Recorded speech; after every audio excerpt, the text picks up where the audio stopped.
မေရဲ့ဘာကြောင့်များညင်ရဲ့နိုင်တာလေခွေဒီမောင်မညာတိုင်းပဲအိမ်မရနိုင်ပါတော့လေစင်မပြေတာလေးတွေတော့ပြောပြခြင်းနဲ့အချစ်ကလေးရဲ့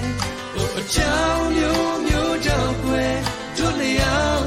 ခွေပါမလို့ဆိုတယ်